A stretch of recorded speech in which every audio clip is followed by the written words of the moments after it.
प्रिय विद्यार्थियों, आज की स्टडी में हम भक्ति काल के अंतर्गत भक्ति का उदय और भक्ति काल की प्रेरक परिस्थितियों पर विस्तार पूर्वक चर्चा करेंगे।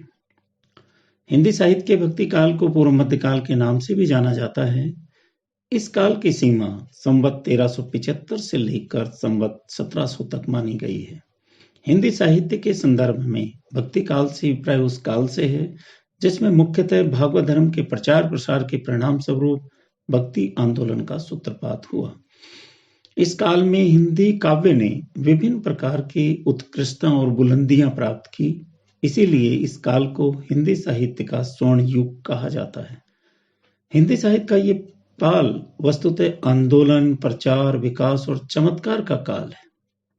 विचार और कला दोनों ही दृष्टियों से इस युग के अनेक कवि आज भी हिंदी के सर्वश्रेष्ठ कवियों में गिने जाते हैं। यहाँ हम बड़े गर्व के साथ कबीरदास जी का नाम ले सकते हैं। जनता पर इन कवियों के विचारों और नैतिक उपदेशों का गहरा प्रभाव है। वस्तुतः जीवन और साहित्य का यह एक गौरवमयी काल था। हिंदी साहित्य में भक्ति का उदय। देखिए, हिंदी साहित्य में भक्ति भावना के उदय और उसके प्रसार के बारे में विद्वानों ने अलग अलग मत दिए हैं।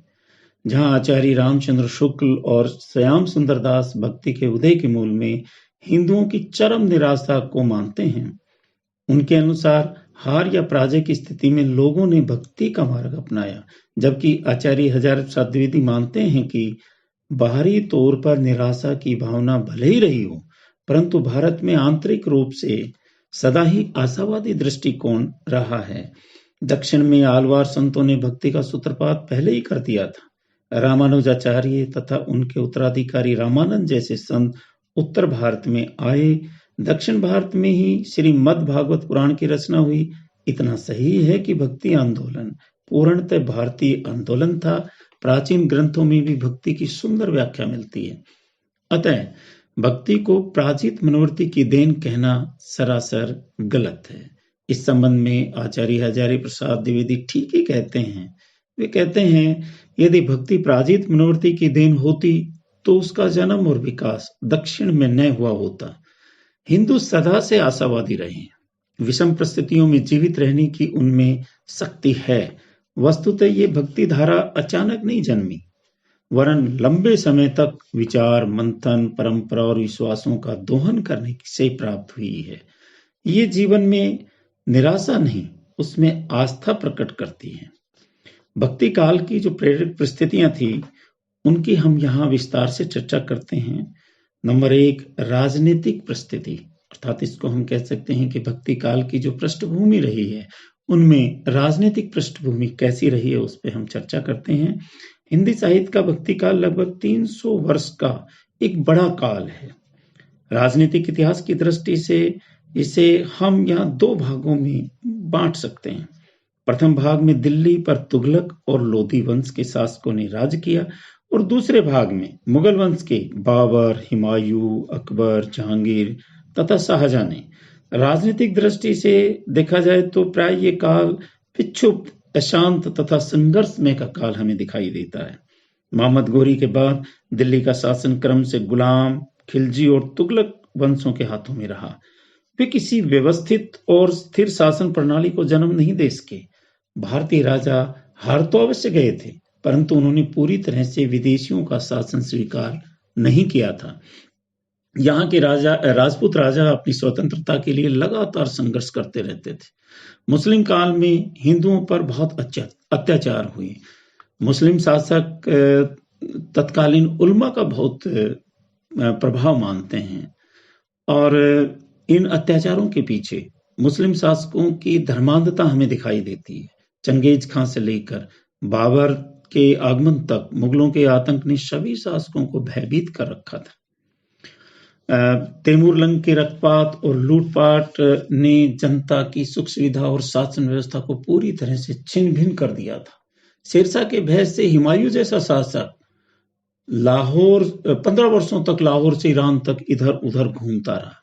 इस प्रकार हम देखते हैं कि निसंदेह ये जो काल है, इसमें कतिपय कट्टर तथा संकीर्ण मुस्लिम शासक हमें दिखाई देते हैं, जो हिंदी जनता पर अथाह अत्याचार ढाते हैं, किंतु सभी विदेशी संकीर्ण भी नहीं थे। साथ साथ मुस्लिम प्रजा भी सुखी नहीं थी। धर्म के आधार पर शिया और सुन्नी आपस में लड़ते रहते थे। अरबी, तुर्की, ईरान, अफगान, मुगल आपस में जलते रहते थे। शासक वर्ग राज्य प्राप्ति के लिए निर्मम हत्याओं में लिप्त था। अल्तमश के सिर पर आलम शाह का खून है। रजिया और उसके प्रेमी का वध हुआ। अलाउद्दीन ने अपने चाचा और मोहम्मद तुगलक ने अपने पिता की हत्या की। शाहजहां को अपने कुल के बहुत से लोगों को ठिकाने लगाना पड़ा, ये हम सभी जानते हैं। औरंगजेब ने राज्य प्राप्ति के लिए क्या कुछ नहीं किया। अकबर और जहांगीर के समय को छोड़कर मुस्लिम काल का शेष सारा समय मार काट, गृह कलह, विदेशी आक्रमणों के आतंक और युद्ध का रहा है। सभी शासक राज्य विस्तार के लिप्सा के कारण इधर राजस्थान, गुजरात, मालवा, महाराष्ट्र तथा बंगाल और इधर दूसरी तरफ सुदूर जो दक्षिण तक की रियासतों को हथियाने के लिए भयंकर युद्धों में लिप्त रहे थे। ये सब रियासतें जी जी कर मरती और मर मर करके फिर जी उठती, और दिल्ली के शासक इन्हें फिर मारने के लिए इन पर धावा बोलते रहते थे। इस प्रकार हम देखते हैं कि राजनीतिक जो स्थिति है वो बड़ी अस्थिर स्थिति है इस काल की। सामाजिक परिस्थिति के संदर्भ में हम देखते हैं कि भक्ति काल के निर्माण में तत्कालीन जो समाज की स्थिति भी बड़ी विचारणीय मानी जाती है। भारतीय समाज जिन तत्वों से निर्मित है उनमें वर्गों और जातियों का विशेष स्थान है। मुस्लिम आक्रमणकारियों के समय और पहले भी भारत में अनेक मानव मंडलियां या इधर उधर की जो जातियां थी इस देश में आई, जिन्होंने अपने अपने धर्म, रीति रिवाजों और आचार विचार का प्रचार प्रसार किया। भक्ति काल के समय में हिंदू और मुसलमान दोनों ही समाजों में प्रमुखता थी और दोनों ही समाजों में सामाजिक अराजकता फैली हुई थी। हम यहाँ चर्चा करते हैं इस सामाजिक संदर्भ में हिंदू समाज के बारे में। तो हिंदू समाज में वर्ण व्यवस्था में आस्था न रखने वालों में किसी न किसी प्रकार का भेदभाव बना हुआ था। जातियों और उपजातियों में वृद्धि हो गई थी। इन दिनों दास प्रथा भी प्रचलित थी। हिंदू कन्याओं को संपन्न मुसलमान अधिकाधिक संख्या में क्रय करके अपने घर में रखते थे। समाज में बहुविवाह का पुनर्विवाह की जैसी प्रथाएं भी प्रचलित थी। सती प्रथा का भी प्रचलन हो गया था। पुत्रवती जो विधवा को सती बनने के लिए अधिकार प्राप्त नहीं था, वो सती नहीं हो सकती थी। सती होने के लिए भी सुल्तान की स्वीकृति लेनी होती थी। स्त्रियों को पुरुषों जैसा सम्मान प्राप्त नहीं था। विलासी और रसिक मुस्लिम अधिकारियों से बचने के लिए हिंदुओं में पर्दा प्रथा और बाल विवाह का प्रचलन हुआ था। हिंदुओं में ऊंच नीच का भेदभाव भी आ गया था। हिंदुओं में संयुक्त परिवार पाए जाते थे। उनमें छुआछूत के नियम इतने कठोर थे कि शूद्र जातियों के प्रति परस्पर भेदभाव बरता जाता था। फिरोज शाही के एक लेखक बर्नियर ने इस संबंध में लिखा है कि हिंदुओं के पास धन संचय करने के लिए कोई साधन नहीं रह गए थे और उनमें से अधिकांश को निर्धनता, अभाव और आजीविका के लिए निरंतर संघर्ष करना पड़ता था। करों का सारा भार उन्हीं पर था। राजपद उनको प्राप्त नहीं होता था। मुस्लिम समाज की जो स्थिति थी उस पर हम विचार करते हैं तो उस काल में भारतीय मुस्लिम समाज की स्थिति भी हिंदुओं से अलग नहीं थी। सुल्तान का पद सर्वोपरि था और उलेमा तथा उमरा का स्थान बाद में आता था। खेतीहार, मजदूर, व्यापारी और नौकरी पेशा मुसलमान भी उनमें भी परस्पर भेदभाव था। मुस्लिम महिलाओं की स्थिति भी हिंदू स्त्रियों से भिन्न नहीं थी। बहुविवाह प्रथा के कारण हरमों में इतनी दुर्गति हुआ करती थी। इन औरतों की मुस्लिम समाज में कोई इज्जत स्त्रियों की नहीं होती थी। मुस्लिम समाज अपने मूल रूप में नहीं रह गया था और उसका एक प्रकार से भारतीयकरण ही हो गया था। अरबी, ईरानी, अफगान, तुर्की आदि मुसलमान आपस में जलते थे। इन्हें बाहर वालों से आपस में संबंध करना स्वीकार नहीं था, परंतु इस काल तक ईसाइयों का समाज पर कोई प्रभाव नहीं पड़ता दिखाई देता है। और तत्कालीन समाज में दो वर्ग विकसित हो गए थे। दैनिक जीवन, रीति, रस्म, रहन सहन आदि की दृष्टि से तत्कालीन भारतीय समाज दो वर्गों में बंट चुका था। एक सुविधा संपन्न वर्ग और दूसरा असुविधाग्रस्त। सुविधा संपन्न में राजा महाराजा, सुल्तान, अमीर, सामंत, सेठ, साहूकार आते थे जो मन माने ढंग से अपने वैभव और उल्लास का प्रदर्शन करता था। दूसरा वर्ग किसान, मजदूर, सैनिक, राज्य कर्मचारी और घरेलू उद्योग धंधों में लगी जनता का था। जो प्रथा परंपरा का पालन कर संतोष की सांस लिया करती थी। समाज में 3 ऐसे वर्ग भी थे, इनमें जैसे श्रमिक, नौकर और दुकानदार, जिन्हें न तो इच्छानुकूल कार्य मिलता था, न ही उचित मजदूरी। तत्कालीन साधु समाज भी पाखंडी था। गोस्वामी तुलसीदास ने अपनी रचना कवितावली में तत्कालीन समाज की स्थिति का बड़ा यथार्थ चित्रण खींचा। वे एक जगह लिखते हैं, खेती न किसान को, भिखारी को न भीख, भली बनिक को बनिज न चाकर को चाकरी, जीविका विहीन लोग सिद्धमान सोच बस, कहीं एक एकन सो कहाँ जाई काकरी। ये वहाँ की जो भक्ति काल की जो सामाजिक स्थिति थी, सामाजिक जो अवस्था थी, उसका एक सच्चा चित्र खींचता है। भक्ति काल की अनुप्रेरक परिस्थितियों में हम धार्मिक परिस्थिति का भी हम जिक्र करते हैं। बौद्ध धर्म विकृत होकर उस समय हीनयान और महायान शाखाओं में बढ़ चुका था। ये पहले भी बढ़ चुका था। ब्रजवानियों को ही सिद्ध कहा गया है। महायान संप्रदाय ने जनता के निम्न वर्ग को जादू टोना, अभिचार, तंत्र मंत्र, चमत्कार दिखाकर प्रभावित कर लिया और धर्म के नाम पर वाम मार्ग को अपनाकर मद, मास, मैथुन मुद्रा को ग्रहण कर लिया। नाथों और सिद्धों में कर्मकांड के स्थान पर गुरु को महत्व दिया गया। ईश्वर को घट घट व्यापी एवं निराकार माना गया। भक्ति काल में प्रवृत्ति संत मत की जो धार्मिक भूमि थी, उस सिद्धों और नाथों ने तैयार की थी। मुसलमान मूर्ति पूजा के विरोधी थे तथा मूर्ति भंजन में विश्वास रखते थे।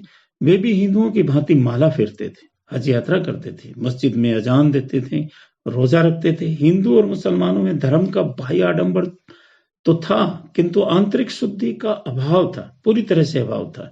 भक्ति का स्रोत दक्षिण भारत में प्रकट हुआ। उसके प्रचार प्रसार के लिए इस समय उत्तर भारत में अनुकूल वातावरण था। बौद्ध धर्म की विकृतियों का विरोध करते हुए शंकराचार्य ने अद्वैतवाद का प्रचार किया। विष्णु के अवतारों राम कृष्ण के प्रति आस्था विश्वास में वृद्धि हुई और रामानंद ने भक्ति का द्वार सबके लिए खोल दिया। मन और कर्म की शुद्धता भक्ति से ही होती है। तुलसी के सिद्धांत को रामानंद ने ही आधार भूमि दी। श्री कृष्ण के लोक रंजनकारी स्वरूप का चित्रण भागवत के 10वें स्कंद के आधार पर यहाँ इस काल के भक्ति काल के जो सगुण कवि थे उन्होंने वर्णन किया। सूफी धर्म का प्रचार भी एक बहुत बड़े वर्ग में हो रहा था। प्रेम मार्ग पर आधारित सूफी संप्रदाय की जो इस भूमि में पनपने लगी थी, हिंदू मुस्लिम सांस्कृतिक समन्वय का सूफियों ने ही आधार तैयार किया था।